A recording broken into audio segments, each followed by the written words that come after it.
Malawi Today.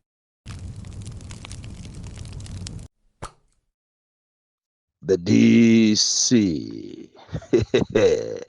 Yes, mwana woopsa kwambiri amene sindimagwedezeka ndipo ine si wachipani, ine ndi wa Malawi ndipo ndimayima pa chilungamo, ndizapitirira kuyima pa chilungamopo. Ndipo ine I am not a chameleon that today ndilankhula izi mawa ndichoka ndikalowa mboma, ndikaona mboma mokuti sindikupatsidwako ndalama ndichoka ndikalowa ku chipani cha MCP, ndikachiona kuti chipani cha MCP icho sizikuyenda ndichoka ndikalowa ku UDF, ndikaona kuti ku UDF ko sizikuyenda ndichoka ndikalowa ku DPP, ndikaona kuti ku DPP sizikuyenda ndikalowa ku UTM, ndikachoka kumene koko ulendo ku afford. No, not me.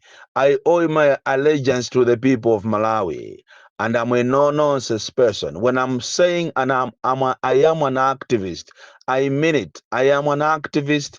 I stand for the poor people, and I stand for the people of Malawi. Sizokuti ati lero ndakhutambwanda ndi nene ichi mawa anditembenukeso ndikayambeso izi. No, not the DC.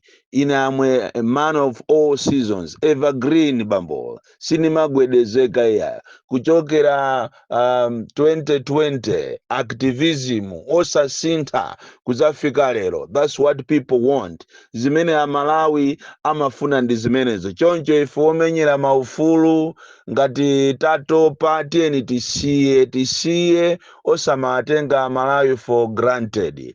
Amalawi akuvutika kwambiri, and akufunika anthu amene ali serious when it comes to activism. Anthu amene safuna sayang'ana ndalama, amene amayang'ana kuvutika kwa Malawi ndi amene akufunika. So ineyo sine mmodzi mwa iwo okuti lero nene ichi mawa ndichoke ine umakuti no. I am not the one. Ineyo ndimayima pa chilungamo basi.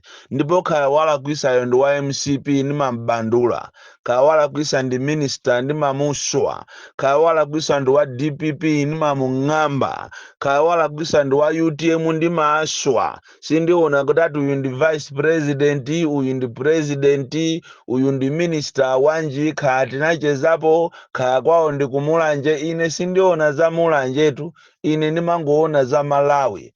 And that is why issues ya nepotism ikupitirira chifukwa ena mwa ifeso timachita promote nepotism ndife ma activist. Sitifuna kuyima pa chilungamo, timafuna tizikondera ena achazitipasa ndalama. So not me. Ineyo osamandizolowera zonena kuti ineyo ndimaoneka ngati ndine wa DPP kapena ndine wa UTM kapena chani. Ineyo ine ndi wa Malawi. So do not associate me with any political party, because I don't belong to any political party, but I belong to Malawians. I owe my allegiance to the people of Malawi.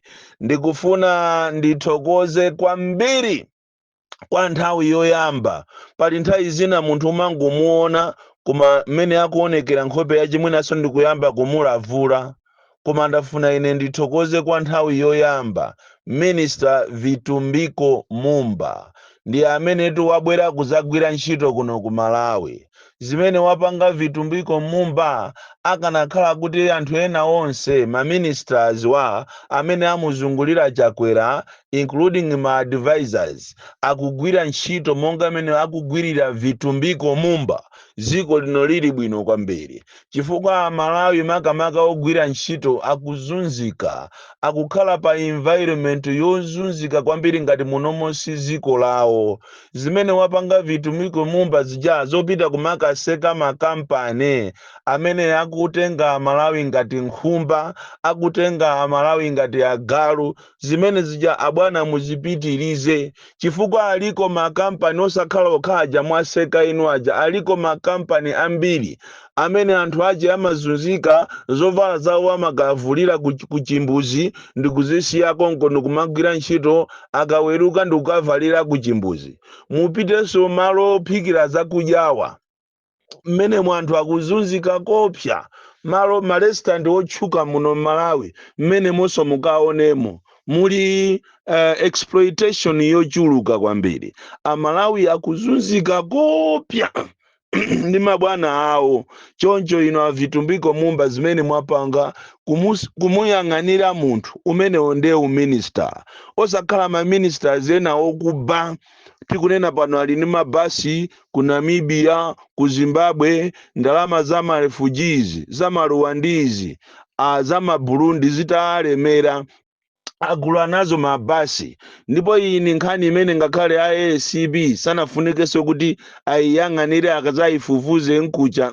Nthawi yache yofufuza ndi inoyo. Vitumbiko mumba waonesa kunena kuti you are a serious man. Vitumbiko mumba ndipo ndikupemphe kunena kuti anthu ena asakudyetsenso chibanzi. Uyende madera osiyanasiyana even mwa mwenyemu ulowemo vitumbiko mumba ukaone masalarizi anthu amene akugwira ntchito kwa amwenye. Ndizomvetsa chisoni kwambiri zokutinso kunja kuno kuli minimum wage mulibemo. Even olo mabanki mmene kuli mabanki so ena akuchita exploit Amalawi kumawazunza anthu okuti akugwira ntchito ku bank. No wonder mabanki mwambiri anthu ambiri amangomangidwa chifukwa amangoba chifukwa cha mmene moyo wawo ulili.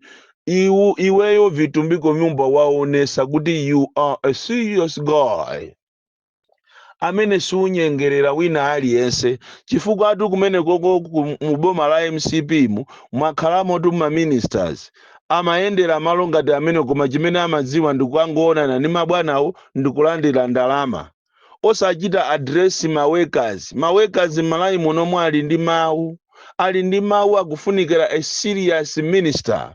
Zimene wapanga vitumbiko mumba wandikumbusa minister wina mu nthawi ya Bingwa Mutharika, Yunus Musa kapena Henere Musa, ali ku nduna umene umachita kuziwiratu kunena kuti nduna tu ili kumene ku Ministry of Labor. Kukachitika china chilichonse chokhuzana ndi labor dispute amathamanga ndikukachita intervene. Koma over the years takhala ndi ma ministers makamaka mboma ilili la MCP. Ma ministers chimene akuziwa ndikupita ndikumakangulandira ma envelope, ndikumakangulandira ma briefcase andalama azikagulira mafamu awo, kumakagulira mabasi awo. Mabasi yonse momwe kuti akhale kunoko ayi asafuna kuti zimabasi yawo zikhale kunoko. Mabasi sakufuna kuti zikhale kunoko zimabasi zawozo akuzitenga kumakazisiya kunja. I want to thank you sincerely kunena kuti mwayamba bwino kwambiri abwana ntchito yanu. Ngakhale anthu pakati apo munawanyasa mutapita ku Jamaica, koma iweyo vitumbiko mumba ndisaname. And so do not stop there. Muloweso my estate mulowe makamaka my estate athyolo mulanje kumene koko anthu ogwira ntchito akuzunzika kopsa kuyang'ana ndalama zimene akulandira. Pension ya contribution ya pension ya inasiya kuja anthu anasiya. Tikunena pano ngati estate ngati akumulanje ndi kuthyolo ma estate ambiri akufuna achite introduce tea plucking machine. Tea plucking machine ni machine amene atazichera tea uja mwa makono. Yes, we want to embrace technology. Koma munayenera mudziwe kunena kuti madera ngati amene waakumulanje kulimbuli kulanda dero mizingati ya kuthyolo anthu ambiri sanapite ku skulu ndipo amadalira kukagwira ntchito ku ma estate. Andi minda ija ndi ya makolo athu. Palibe chimene tikupindula naye kuno ku Malawi apart from kuchita exploit anthu, apart from kuzunza anthu. Choncho akuti ma estate ena ngati Lugeri tea estate yamba kuchita plant machine okuti azitchera tea. Imeneyo sigwira.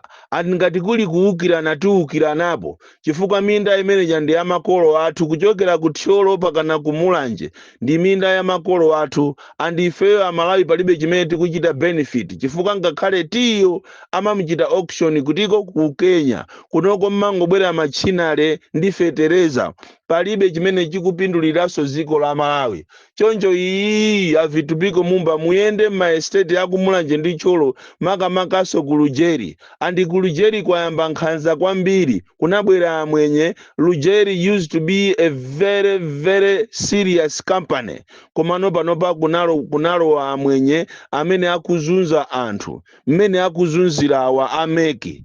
Let's not be like meki ili ndi usogoleri wopusa kwambiri umene ukuzunza anthu.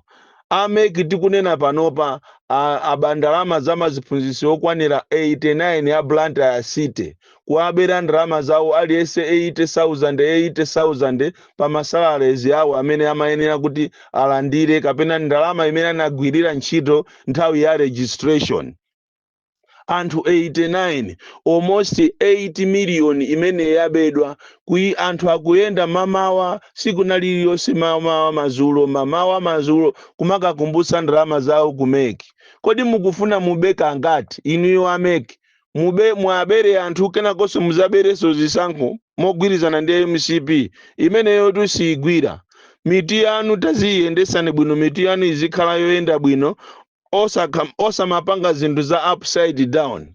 Anthu akukudandaulani kwambiri madera onse. Anthu amene anagwira ntchito za meki sakulandira ndalama zawo. Kuba ndalama muchita kuonekeratu kuti kodi mukufuna mutani. Ena ndi awo amene asanduka tsopano ADMAC, anifi. Ntchito yawo, mandate yawo ndiyo ngongoza ndalama kuti anthu azipanga mabizinesi. Lero liyamba kungongoza fetereza.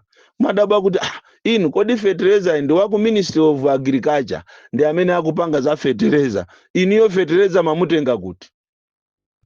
Zimene zizi mwazitenga kutiko. Popeza fetereza m'Malawi muno mwakusowa. Iniyo mamutenga kuti? Inu ndinu ADMAC.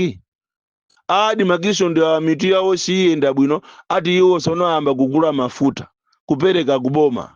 Ziko losayenda bwino. So ndikupempheni ino avitumbiko mumba chonde muyende pena pali ponse, mwenye muyendemo, malimanizi muyendemo, muone mene anthu akuzunzikira. Anthu aku Malawi kunongo akungugwira ntchito kuti nanga titani ife, koma masalaries awo sali bwino, ma working conditions sali bwino, anthu akuzunzika kopsa. Mupite pena pali ponse mukaone mene yagwera kwacha ndalama zimene akulandira Malawi ndi ujeni economy ya ziko lino, ndi mmene zinthu zadulira. You are the man amene tikumudalira kuti mwina kapena mukhoza kusintha ziko lino kwa salaku. Mwina pamene tikupita kuchisankho mwina anthu asekerereko, koma zapanga inu zija vitumbiko mumba. You are my man, ndipo ndakondwera nawe kwambiri vitumbiko mumba kumene uliko. Amene mmamuziwa vitumbiko mumba mumpase audio imene kunena kuti ine ndakondwera naye kwambiri, ndipo apitirize. And he should not be corrupted. Don't be like other ministers ogona. And a very simple guy, kuvala mozichepesa bwino osakhala masuti phulipuli, apolisi pakana 100 ati kumusatira minister. Kukagwira ntchito yoseka makampani. Anthu amadyera nsima ku toilet, matoilet onyasa manyiyo okhaokha, koma anthu akugwira ntchito mmenemu. Enanso ndi awopanga mabuledi, muyende mmene momo. Muone ma working conditions anthu, muone mmene anthu akuzunzikira muno Malawi. So iyi yako ma estate musaichepese, iyi imene muli exploitation kopsa. Ndi chifukwa chake nthawi imene ijayo Vincent Wandale amafuna kuti alande tikapena tipange boma lathu la Mulanje ndi Tcholo, chifukwa cha mmene anthu akuzunzikira. Andi ambiri amene akupanga fuel zimezi ndi Andale. Bon Kalindo, the DC, mwana woopsa kwambiri, the most deadly and dangerous child from Jeza Village, TM Mabuka Box 76, Mulanje, Malawi, Southern Africa.